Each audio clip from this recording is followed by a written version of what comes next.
Welcome back. Today's episode is going to examine how parasocial relationships have intensified in the digital era and the broader implications of that shift, not only for audiences, but for creators, platforms, and online culture as a whole.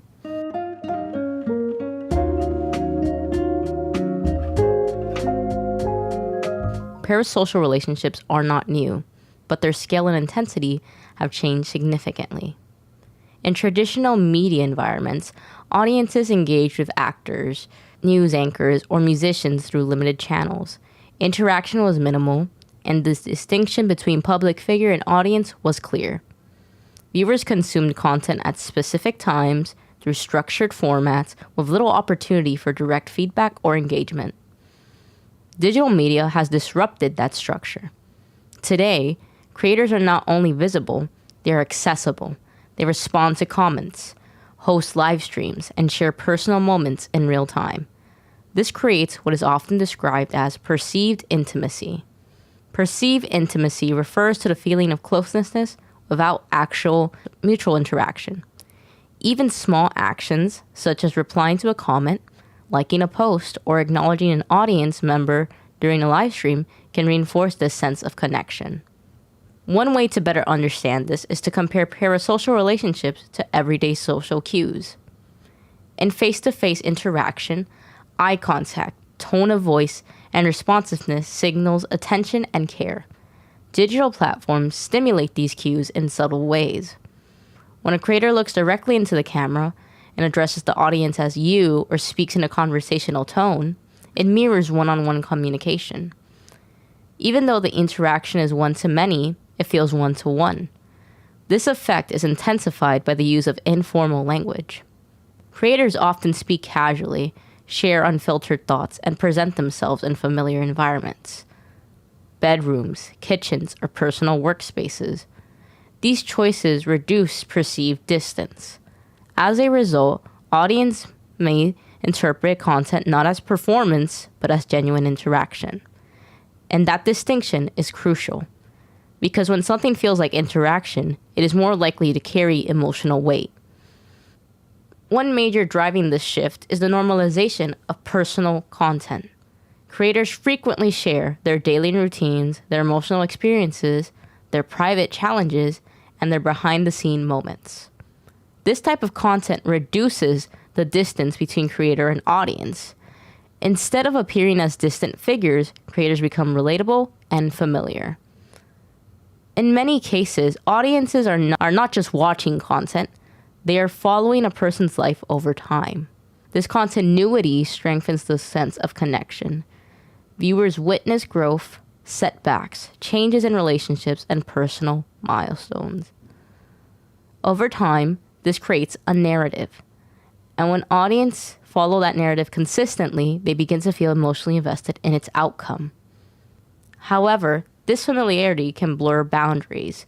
When audiences perceive creators as friends or peers, expectations begin to change.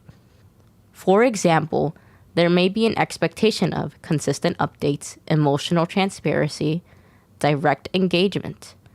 When these expectations are not met, the response can be disproportionate. A creator taking time off may be interpreted as neglect. A lack of response may be seen as dismissal. A shift in content style may feel like a personal rejection. These reactions reflect a shift from passive consumption to emotional dependence. In some cases, audiences begin to rely on creators for routine, comfort, or even validation.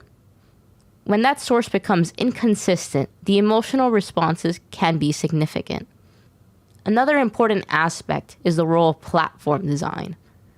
Social media platforms are structured to encourage continuous interactions. Features such as notifications, comment sections, live stream chats, and algorithmic recommendations create a sense of intimacy. Content is no longer something you seek out occasionally. It is constantly presented to you. This environment strengthens parasocial dynamics by increasing frequency of exposure, encouraging participation, and reinforcing emotional responses. Over time, the relationships begin to feel more reciprocal than it actually is. Because interaction is technically possible. It feels probable even if it rarely happens. Algorithms also play a critical role. They prioritize content that generates engagement, especially emotional engagement. If a viewer consistently watches, likes, or comments on a creator's content, the platform will continue to recommend that creator more frequently. This creates a feedback loop. The viewer watches more, they feel more connected, engage more, and is then shown to them even more. Over time, this repetition deepens the parasocial bond. It is also worth considering how consistency contributes to this process. Many creators upload on a regular schedule, daily, weekly, or multiple times per week. This predictability allows audiences to integrate content into their routines.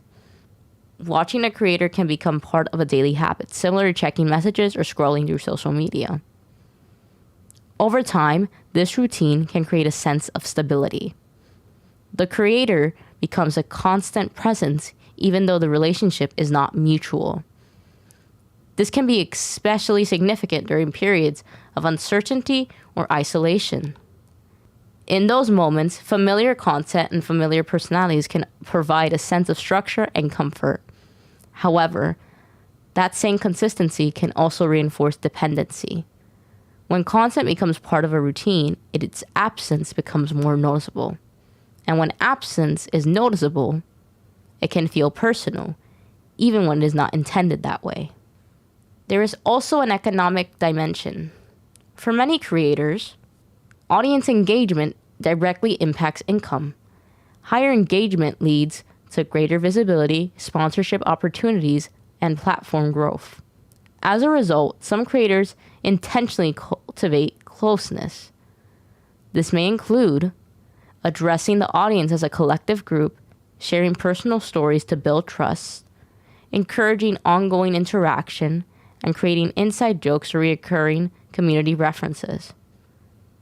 These strategies are effective because they strengthen loyalty.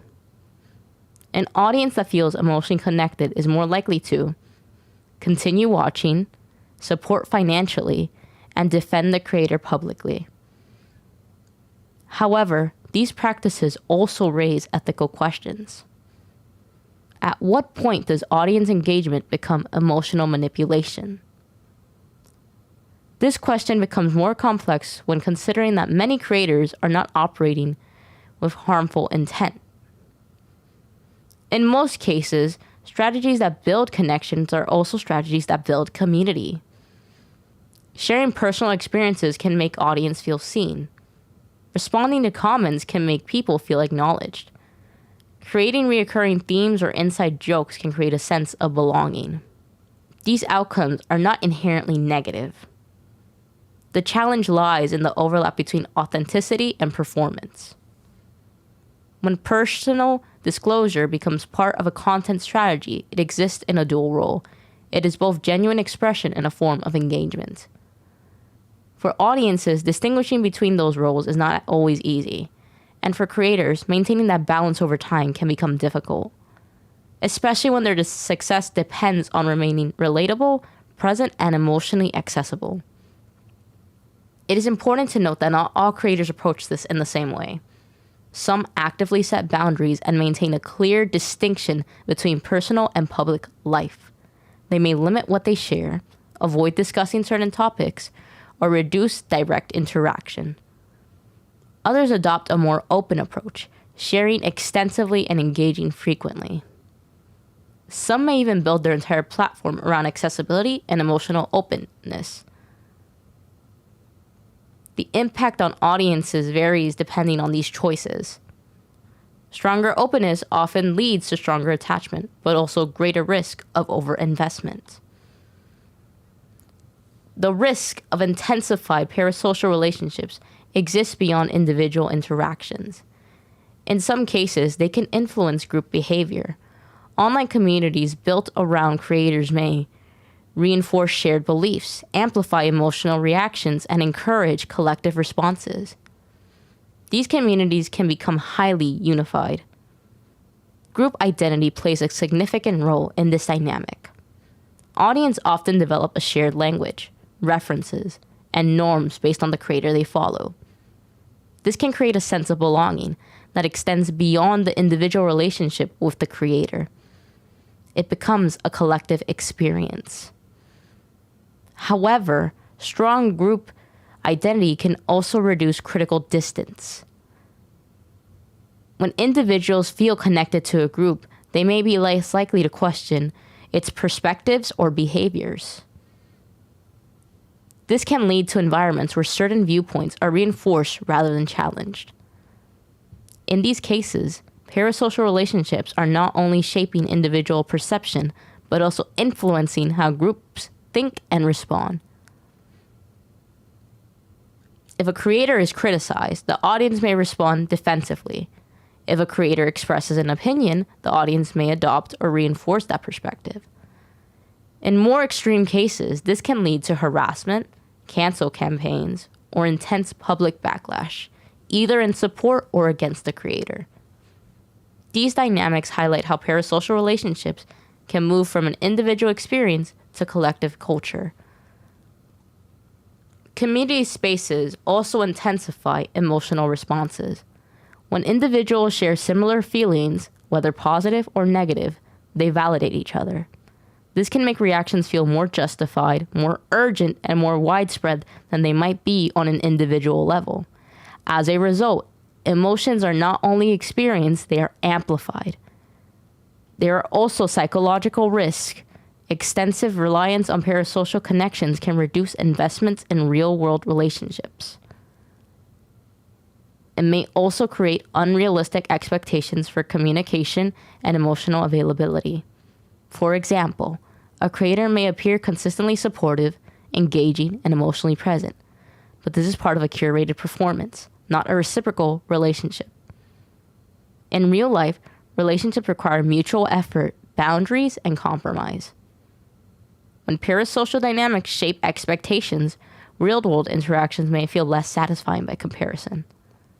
In more extreme cases, this can lead to difficulty distinguishing boundaries, emotional distress when expectations are unmet, and a sense of personal loss when creators change, disengage, or disappear. This sense of loss can feel very real, even though the relationship itself was one-sided. That emotional impact should not be dismissed, but it should be understood within its context. At the same time, it is important to maintain a balanced perspective. Parasocial relationships are not inherently harmful. They are a natural response to evolving media environments. They can provide comfort, inspiration, and a sense of connection, especially in moments of isolation. They can also introduce people to new ideas, communities, and perspectives. The key issue is not their existence, but their intensity and management. Another important factor is generational familiarity with digital environments. For younger audiences who have grown up with social media, the boundaries between public and private, creator and audience, are often less rigid. Interactivity is expected. Accessibility is normalized. As a result, parasocial relationships may not feel unusual. They may feel like a standard form of connection. This makes awareness even more important, because when something feels normal, it is less likely to be questioned. Awareness plays a central role. Recognizing that a relationship is parasocial does not eliminate the emotional experience, but it also helps place it in its context. It allows audiences to engage with content while maintaining realistic expectations. It also allows creators to reflect on how they present themselves and interact with their audience. Understanding the structure of parasocial culture allows for more critical engagement with media. Audiences can still enjoy content, feel inspired, and connect with creators, all while maintaining awareness of the boundaries that define these relationships. At the same time, creators can navigate the balance between authenticity, privacy, engagement, and responsibility. As digital media continues to evolve, these dynamics will likely become even more complex. And as they do, awareness will remain one of the most important tools navigating them. Thank you for listening.